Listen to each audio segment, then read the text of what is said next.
John Fetterman, the alleged senator from Pennsylvania, is apparently so incapacitated that Chuck Schumer has formally changed the rules of the U.S. Senate to allow him to show up on the floor in t-shirts and flip-flops. Members of what was once called the greatest deliberative body in the world are now apparently not even expected to dress like adults as they pass laws in what was once considered the greatest nation on earth. Florida governor and presidential candidate Ron DeSantis rightly took umbrage.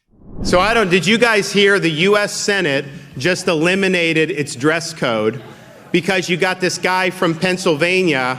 He wears like sweatshirts and hoodies and shorts, and that's his thing. So he would campaign in that, which is your prerogative, right? I mean, if that's what you want to do.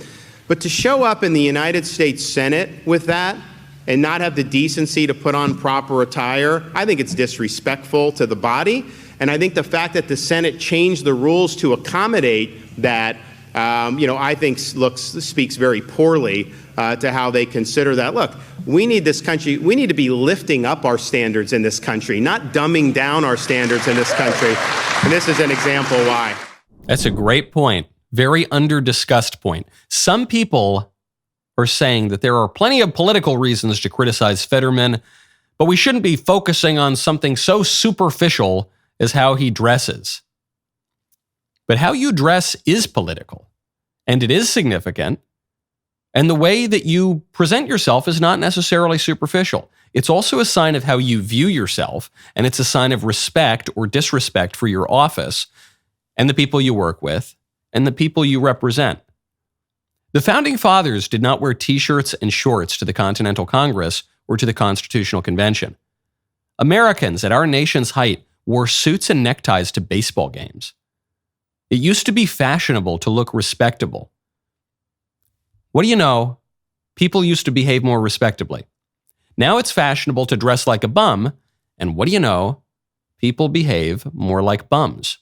George W. Bush, whatever you think of the man, had this point right. He always made a point to wear a suit and tie in the Oval Office. In 8 years in office, as far as I can tell, he only ever broke that rule on one occasion. He dressed for the office because he knew that it wasn't really his office. It was the people's office and a symbol of the nation. Faux populists who wear hoodies to the floor of the U.S. Senate aren't doing so out of some great respect for the people. Quite the opposite.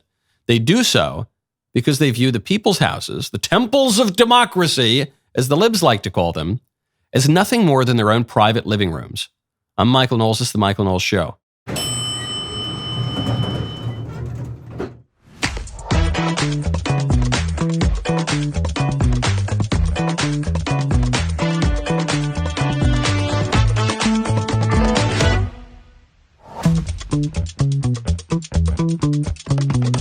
Welcome back to the show. Russell Brand has been accused of rape. I don't even really know who Russell Brand is. I'm aware of his existence, but I don't follow his work. But we'll get to that. I still have opinions, nevertheless. We'll get to that in a moment. First, though, speaking of inappropriate behavior and sex crimes, I guess, my friend Lauren Boebert is being threatened with prosecution for sex crimes because of this footage in the dark theater where she was inappropriate with her male companion and apologized for it. Well, that's not good enough for Colorado. Some Democrats are arguing that she should be prosecuted under 187-301 of the Colorado Criminal Code, which goes after lewdness in public. Okay, this according to Newsweek's Nick Moore-Dewanick, who says the law stipulates, quote, public indecency is a petty offense sex crime. And it does carry lighter penalties, such as 10 days in jail and or up to $300 in fines, in addition to potential probation, community service, or mandatory counseling. And they argue there is an outside chance that someone could receive a sex offender designation because of getting a little handsy in a dark theater. Okay. Great. I'm all for enforcing public indecency statutes. I think that's a great idea. We haven't done that in a long time. I'm all for going after material and behavior that appeals to the prurient interest that could be obscene. I think that's a great idea. I don't think they're going to get Lauren on this. I don't think the camera in the theater, I don't think it really rises to that level.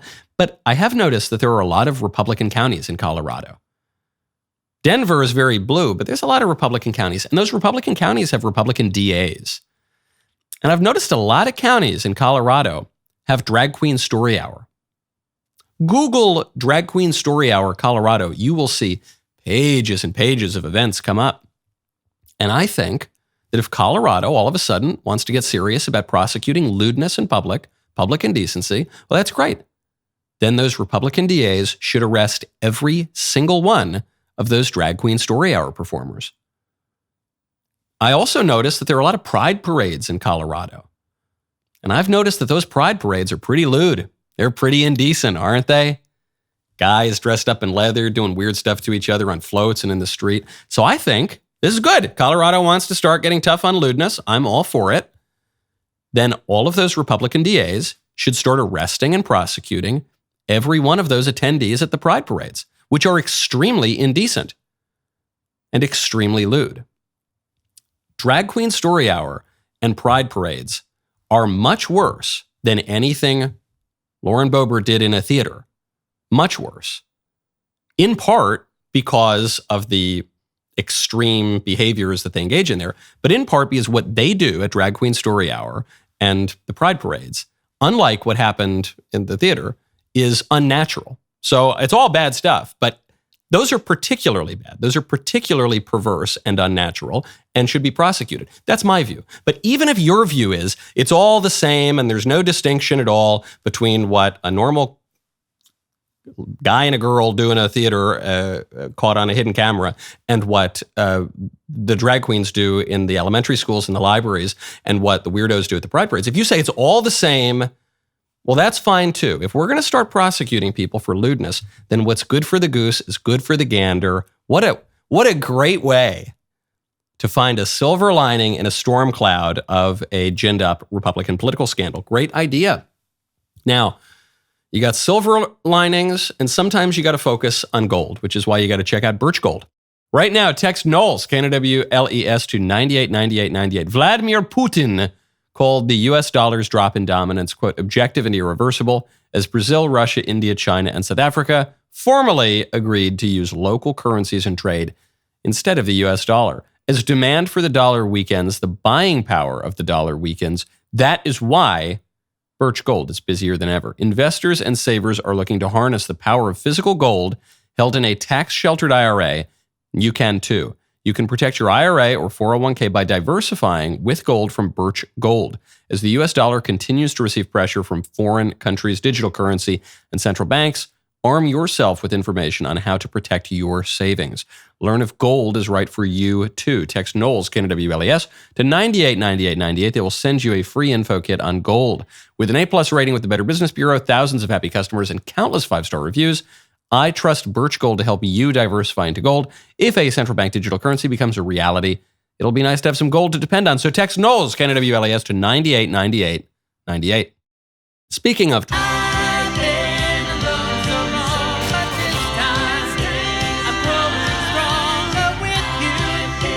Speaking of wasting money and the Biden administration, Joe Biden has just announced a plan to spend $5.7 million on psychological support for liberal journalists who are trolled online. Liberal journalists, it's almost repetitive. It's almost, but I repeat myself. The Biden administration has approved almost $6 million to George Washington University to create a program that will provide psychological care to journos who believe they're targets of misinformation-driven harassment campaigns, which is just a slogan to be used to make liberal journalists seem like victims. My only take on this is, in fairness to Biden, I do agree that liberal journalists could use a lot of psychiatric care. They could stand to benefit from that. $6 million is not going to go nearly far enough. That will be a drop in the bucket to the kind of psychological correction that liberal journalists need. And this reminds you that the supposed fourth estate, the brave, independent journalists speaking truth to power, are nothing but. They're mere propagandists. They're mere mouthpieces for the ruling establishment, so much so that when ordinary people push back on them and say, hey, you guys are jokes, you guys are hacks, you guys are shills, then the supposed power to whom the journalists are speaking the truth, they come out and they say, hey, I'm sorry, Washington Post. Hey, I'm sorry, New York Times guy. Do you want a teddy bear? Come over here. We'll give you some hugs. And then you can go back out and carry water for us. Speaking of the media, there's a big media campaign now to say that Russell Brand is a rapist. There was an accusation made. It wasn't made in a court, primarily. It wasn't made through a prosecutor's office, primarily. It was made in newspapers from multiple women who say, back in the day, Russell Brand raped me, or he was otherwise abusive, or he's a no-down, dirty, rotten guy. And I read the report. It came from the Times. And in it, the women say, I didn't want to speak out until I was approached by journalists. And then I decided to tell my story. So this really is a media-created thing. We've got the story here. It's a very long story, very ugly stuff. And some people are going to be tempted to say, I don't believe any of it. Some people are going to be tempted to say, I believe all of it. And what I am tempted to say, not knowing Russell Brand, not having ever watched any of his work, this is not a knock on Russell Brand. Maybe he does really great work. I just haven't seen his stuff. There's a lot of good books to read out there, a lot of good movies to see, a lot of good shows to watch, and I'm just not really familiar with his stuff. I am aware of his existence. I know he is a British actor who dresses kind of funny, but that's all I know about Russell Brand. And so I don't really have a dog in this fight. And my gut tells me in this extremely detailed report, I don't know if he committed any crimes, but I am pretty confident that he did a lot of weird, depraved, very nasty, immoral sex stuff for a long time. And in part, I'm confident of that because apparently Russell Brand has admitted all of that. He's written about it. He's talked about it before. The big Russell Brand fans were quick to point my attention to that. And so my big takeaway, is Russell Brand guilty or not? I don't know. I'm all for tightening up lewdness laws and obscenity laws, everything we were talking about at the top of the show. I'm all for that. You can't do that retroactively. You can't have a culture and a law that says, hey, do whatever you want with all sorts of weird sex stuff, and then later on comes back and says, oh, actually, that was bad, so we're going to change the law 20 years later and throw you into prison. So we'll see. Maybe he'll go to trial. Maybe he'll have a fair trial. Maybe he'll be convicted or not. I don't know. My main takeaway from this, though, is there is a reason why the elite institutions encourage a lot of weird sex stuff. There is a reason that Hollywood is called Gomorrah by the Sea. Okay, there is a reason why there are all sorts of weird orgies and trading sex for jobs and all sorts of weird stuff in Hollywood. There's a reason why there are elite underground sex clubs in every major city in the world, one of which we found out about because of the Hunter Biden investigation. Hunter Biden was apparently a member of one of these in Los Angeles, and it involved a lot of big people, a lot of big politicians, a lot of big movie stars. You remember Dominique Strauss-Kahn, the big financial muckety-muck? This was a scandal going back 15 or 20 years ago, and he was accused of some sex crime, and he said, no, I'm not going to orgies. I only went to 6 or 7 of them this year. You know, this thing is pretty pervasive. If you've ever lived in a big city and rubbed shoulders with any muckety-mucks, you know, there's like weird sex stuff is all over the place. I mean, the greatest example is Jeffrey Epstein, where the wealthiest, most powerful, most prominent people on earth were actually going down to a Caribbean island and doing plenty of weird sex stuff. The reason that happens is not just an accident. It's not just because these people are a little decadent or something. It's a feature of how the elite works. Because what happens in these elite circles is they encourage you to do all sorts of degrading, immoral, often weird sex stuff. And then 15, 20 years later, if you ever start to question the ruling power, if you ever start to maybe speak out against it, as Russell Brand has, start questioning some of the narratives. Again, I haven't even watched the stuff. I've just heard that he questions the narratives. He's moved a little bit away from the left. then they've got you, because then what they've got is kompromat. Kompromat is the Russian term for what the Soviets used to do, which is they'd get some dirt on you and they'd hold that over your head and they'd say, toe the party line, or 20 years later, we're going to blackmail you. And it's not going to be about whatever you did. We're the ones who encouraged you to do it. We're the ones who arranged the laws, or at very least the social norms. We're the ones who arranged the parties. So we encourage you to do all this stuff. But if you ever turn on us, man, we got it. We got tapes, we got pictures, we got stories in the Times. You have to educate yourself. When you want to educate yourself, you got to check out Hillsdale. Are you a few years, maybe even a few decades out of school and wondering, what did I even learn? And what was the point? You might think to yourself that you don't have time to learn something new. Well, if that's you, then know this, you're not alone. It's not too late. Since 1844, Hillsdale College has been providing education in faith, freedom, and character.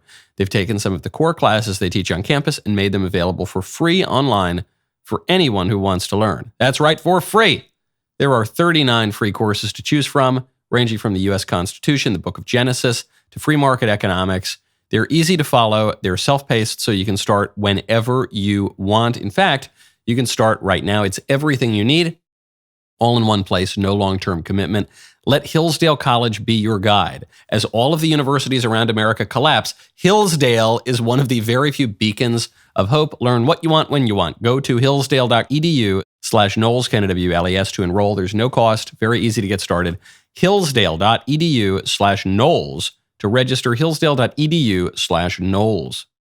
When Dr. Jordan B. Peterson made the decision to join DailyWire Plus, it was a major win for those who champion intellectual debate. With 1 year of unparalleled output, his contributions have set new standards and remained unmatched by any other platform. DailyWire Plus now has the vast array of exclusive Jordan content, offering hundreds of hours of captivating content that you won't find anywhere else. Jordan has created thought-provoking works that reshape your perspective on life, which include Vision and Destiny, Marriage and Monsters and Men. And there's so many ands that I don't even know how many shows that is, and there are more to come. Additionally, you can immerse yourself in discussions that nurture your spiritual side, like Logos and Literacy, in Jordan's groundbreaking series on the Book of Exodus. That's only the beginning. There's also his Beyond Order lecture series, his extensive archive of lectures and podcasts. There's even more exclusive content on the horizon. By becoming a DailyWire Plus member, you will embark on an unforgettable experience that will fuel your thirst for knowledge and inspire personal growth like never before. Go to dailywire.com/subscribe to become a member today.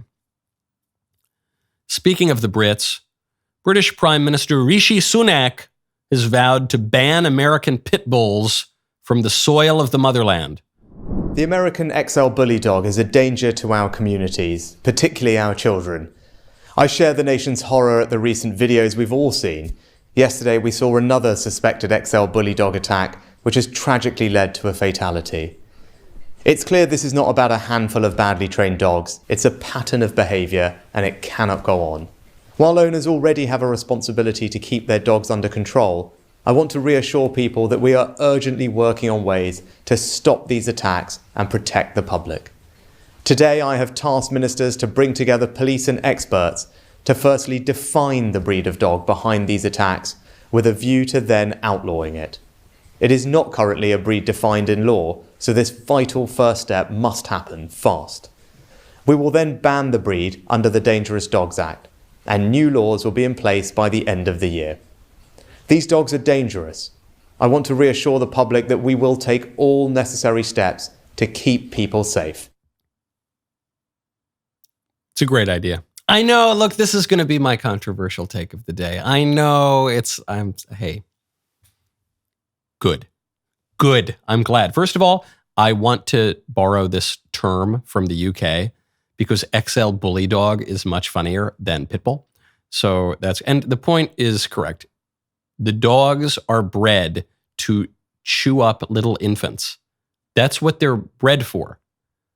It's not about the owner. It's not about they were abused. It's not about, I have the greatest pit bull ever. Yeah, maybe you do. But the breed is dangerous. And communities have the right to set standards on safety. They totally have that right. Nowhere in the Constitution, nowhere in Magna Carta is there enshrined the individual right to have a dog that is responsible for most of the dog attacks every single year. It's not the dog's fault. I don't think we should put the dog on trial. That's the point. The dogs are not rational. The dogs are not conscious. The dogs are just doing what it is their nature to do. Human beings have instincts and appetites, but we also have a rational will so that we can deliberate about concepts of abstract justice and then tamp down our bad appetites and say, okay, I really want to maul that little child, that toddler at the park, but I'm not going to do that because I'm rational. Dogs don't have that ability, and so we've got to take measures as a community to stop that, or else it will be terrible for everybody. Very, very good stuff on the bully dogs, Rishi. Now, speaking of, this is a horrible transition. Speaking of people's penchant for killing infants, Donald Trump had this interview on Meet the Press, and the Meet the Press lady was just champing at the bit to promote abortion. She really, really wanted to promote abortion. Donald Trump was trying to sidestep the question on abortion, which got him in some trouble. But the most notable part of the interview to me was when this interview lady on NBC made the audacious claim that the Democrats don't really support late-term abortion. Roe v. Wade, for 52 years, people, including Democrats, wanted it to go back to states so that states could make the right. Roe v. Wade, I did something that nobody thought was possible, and Roe v. Wade was terminated, was put back to the states. Now, people, pro-lifers, have the right to negotiate for the first time. They had no rights at all. Because the radical people on this are really the people, the Democrats, that say after 5 months, 6 months, 7 months, 8 months, 9 months, and even after birth, you're allowed to terminate the baby. Democrats aren't saying that. I just have to. Democrats are not saying that. Does it bother you, though, that women say their lives are being put at risk? Do you feel you bear any responsibility? Because, as you say, you are responsible. What's going to happen? This is an issue with Hillary Clinton. When we had the debate, I made a statement: rip the baby out of the womb in the 9th month. You're allowed to do that, and you shouldn't be allowed to do that. Again, no one is arguing for that. That's not a part of anyone's platform, Mr. President. The Democrats are able to kill the baby after birth. Let me talk to you. Nobody wants that. Democrats don't want that. So Democrats don't want that. That's not true. Stop saying that, Donald Trump. Stop. No, Democrats don't. We don't want late-term abortion. Democratic Senator Ben Cardin of Maryland. What do you think about abortion up until the moment of birth? So you signed onto a Senate bill called the Women's Health Protection Act of 2023. Critics say it goes far beyond Roe, and it actually codifies what the former vice president was saying there. So what is the Democrats' position? Where do you draw the line? Well, we support Roe v. Wade. We thought that was established law. It was established law for almost 50 years. The Supreme Court decision was a radical decision that reversed the rights of women to make their own health care decisions. Well, what about the states where it's actually legal up until the due date? Is that something Democrats support? We support the right of women to make their own decisions. This is a personal decision made by women with the advice of their doctors and their family, and we don't think we should try to tell women when they can make those decisions. Is there a cutoff for you before that point? No. No, there's no cutoff right up until the moment of birth. You heard it from the horse's mouth. You heard it from one end of the horse. I'm not sure if it was the mouth. But what about Donald Trump's claim that Democrats, prominent Democrats, support abortion even after birth? That's crazy, Mr. President. How dare you lie? That's sensationalist, hyperbolic, terrible, dishonest rhetoric. Virginia Governor Ralph Northam, take it away. When we talk about third trimester abortions, these are done with the consent of obviously the mother, with the consent of the physicians, more than one physician, by the way. And it's done in cases where there may be severe deformities, there may be a fetus that's non-viable. So in this particular example, if a mother is in labor, I can tell you exactly what would happen. The infant would be delivered. The infant would be kept comfortable. The infant would be resuscitated if that's what the mother and the family desired. And then a discussion would ensue between the physicians and the mothers. Then a discussion would ensue. You want to kill the baby or you want to keep the baby? Infant was delivered. It's on the table. He's comfortable over there. We got him a cup of coffee. Yeah, we got him a cup of coffee, maybe a little blanket. And then, so what do you want to do? You want me to kill him for you? He's been born, but we could kill him for you if you want. Every claim Donald Trump made in that clip with that NBC lady is true. Representative, or Senator rather, Ben Cardin of Maryland, when he said, I support abortion up until the moment of birth, He was describing the Women's Health Protection Act, preposterously named act, that was voted on in the House of Representatives. Do you know how many Democrats voted against it? One, Representative Quellar, who's effectively a Republican. He's a conservative Democrat in Texas. The rest of them voted for it. To legalize abortion as a national law up until the moment of birth. All of them. This isn't some fringe position. Senator Cardin, Governor Northam, they're not the fringe, extreme, crazy part of the Democratic Party. That is the mainstream position. That's virtually the unanimous position of the Democrat Party. And that journo on NBC, whatever that lady's name is, she just lied. She just totally lied. So the part of this interview that's been focused on in the media is Donald Trump going after Ron DeSantis and saying, a 6-week abortion ban, it's a terrible, terrible thing. And obviously, the only thing terrible about a 6-week abortion ban is the 6 weeks. That's the terrible thing, that abortion is permitted for 6 weeks. But then in the rest of the interview, Donald Trump says, I'm the greatest pro-life president ever. I got Roe v. Wade overruled. It's gone back to the states. And you guys want to kill babies up until the moment of birth. That was all the rest of it. And so why did Trump say the terrible thing line? Well, I suspect it's because, as Donald Trump does when he campaigns, anything his opponent does is bad. He has to paint anything that any of his opponents ever do at any time as bad. And that's a general rule in politics, and Trump probably takes it to an extreme. But what is Trump's point here? Is Trump saying that he's going to pass a national abortion law that allows abortion up until a certain moment? Maybe that's what he's saying. I don't think that's true. I don't think that's what he's saying, given the context of the clip. But even if that were what he was saying, first of all, you're not going to have an abortion law at a national level that works. And the reason you're not going to have it is, one, I don't think you could just ever get anything passed out of the House or Senate and signed by the president, period. But even if you could, the Supreme Court in the Dobbs decision said, we are returning this question to the states. So there are pro-life advocates who believe that the Supreme Court should have just outlawed abortion entirely using 14th Amendment jurisprudence and equal protection under the laws. But the Supreme Court very intentionally did not do that. And the Supreme Court didn't return the question to the Congress and didn't return the question to the Senate. The Supreme Court returned the question to the states.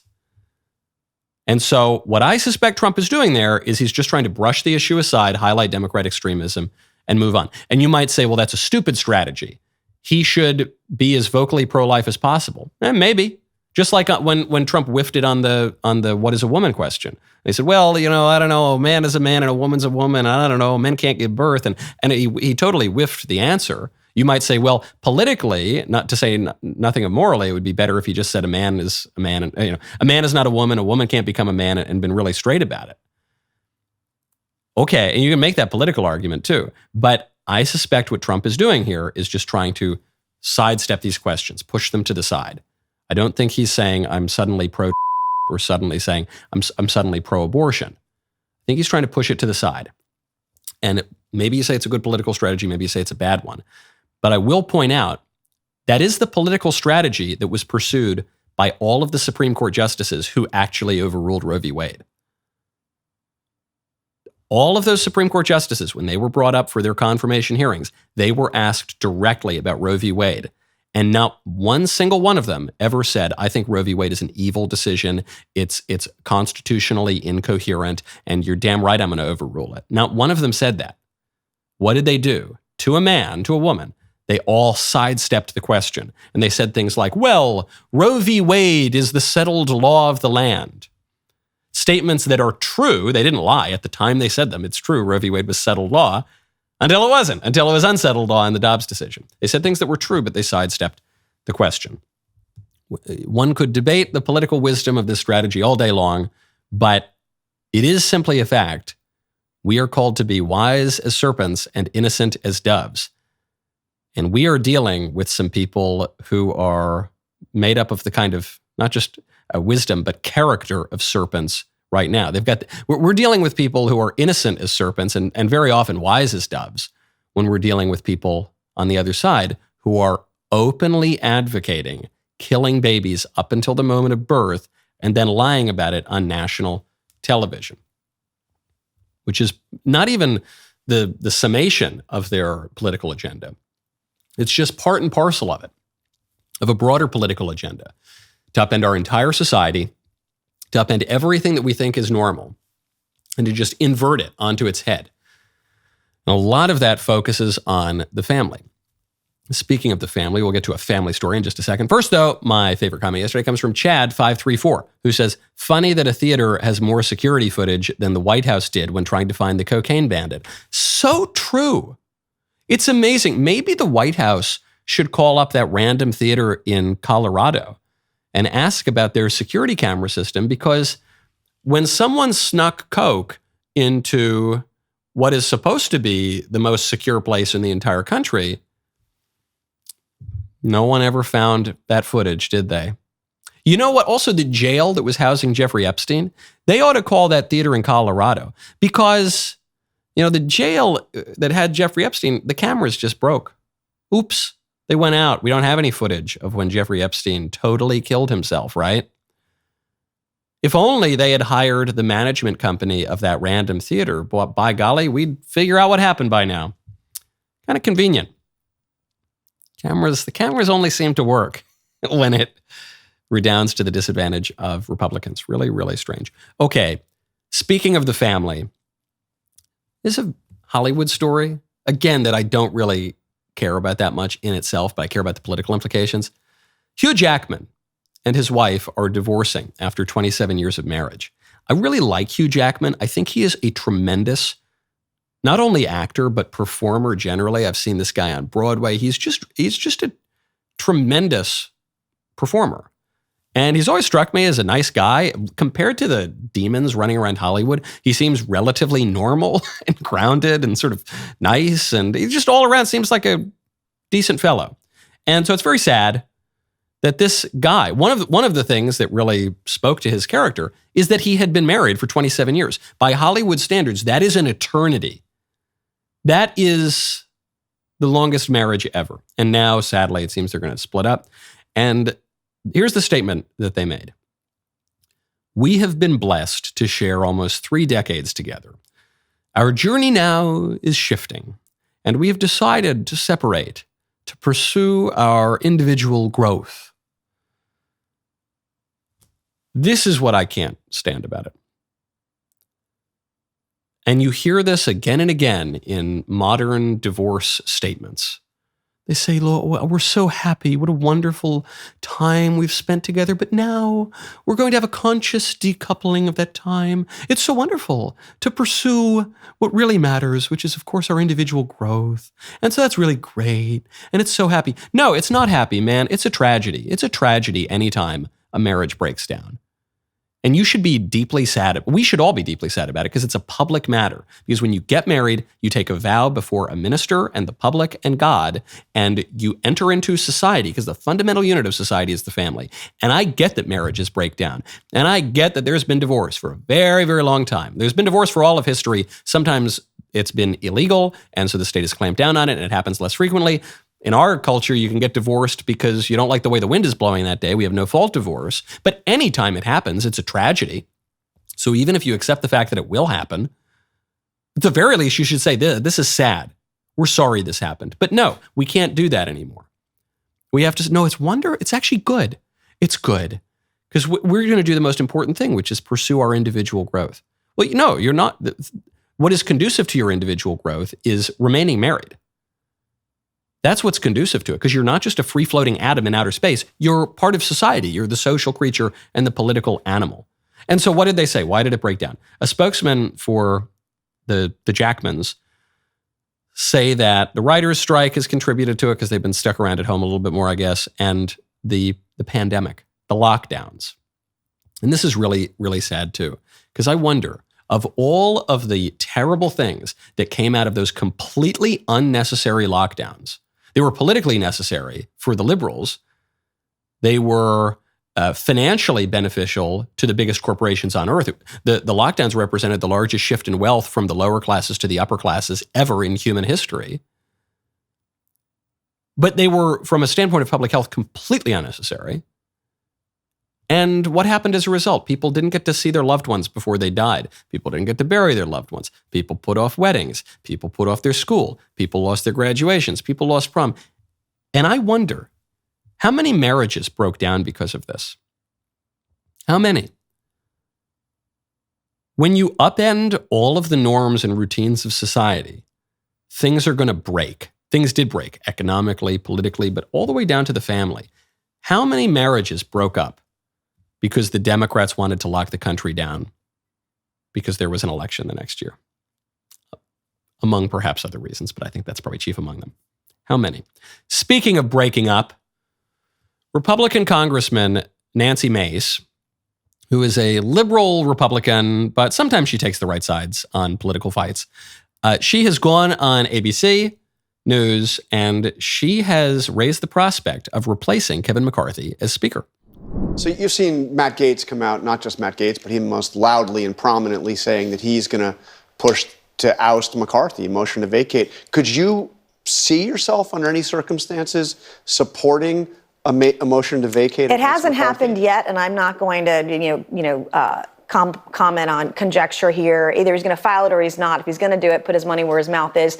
I do hear that some votes might be up for grabs because people were made promises that have not been kept. What about your vote? Is it up for grabs? Could you? We'll see how it turns out, but I will tell you, I'm one of those members who were made certain promises. I've worked on women's issues.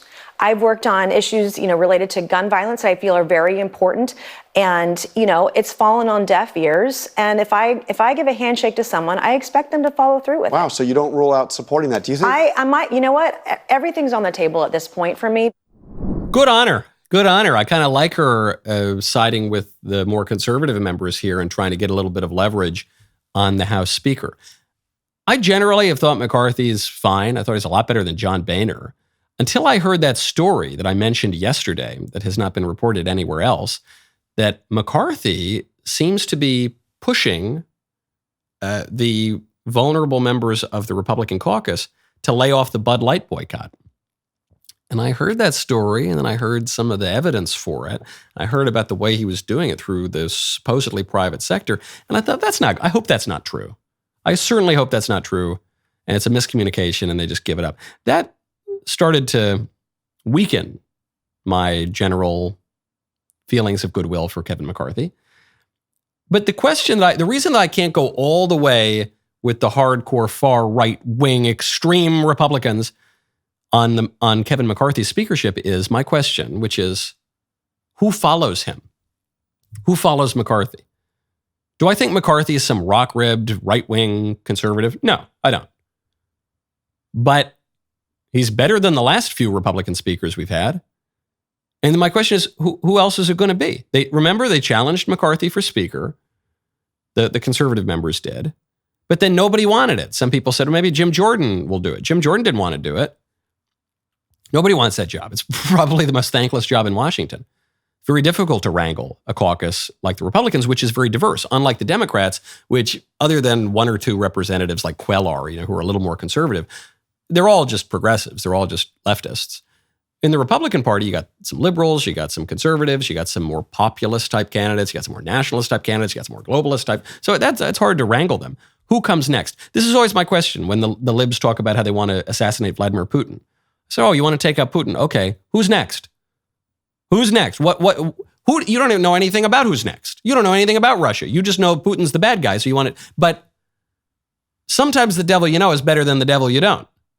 Remember Saddam Hussein was the devil? Then what happened? When he left, it wasn't necessarily an improvement. Same thing with Muammar Gaddafi in Libya. Certainly the same thing with Hosni Mubarak, who was actually an ally of ours in Egypt. Who comes next? That's the question. We'll see. But if McCarthy keeps playing games like this, keeps trying to loosen the Bud Light boycott, I don't know. The pressure to boost him out of office might increase. Okay, we've got so much more to get to, man. Oh, I really want to get to all of it, but we don't have time. So we'll get to that tomorrow. The rest of the show continues now. It is Tuesday, where we can talk about things I can't talk about on the online version of this show on certain social media platforms. So head on over right now. Become a member at DailyWire.com. Use code Knowles at checkout for 2 months free on all annual plans.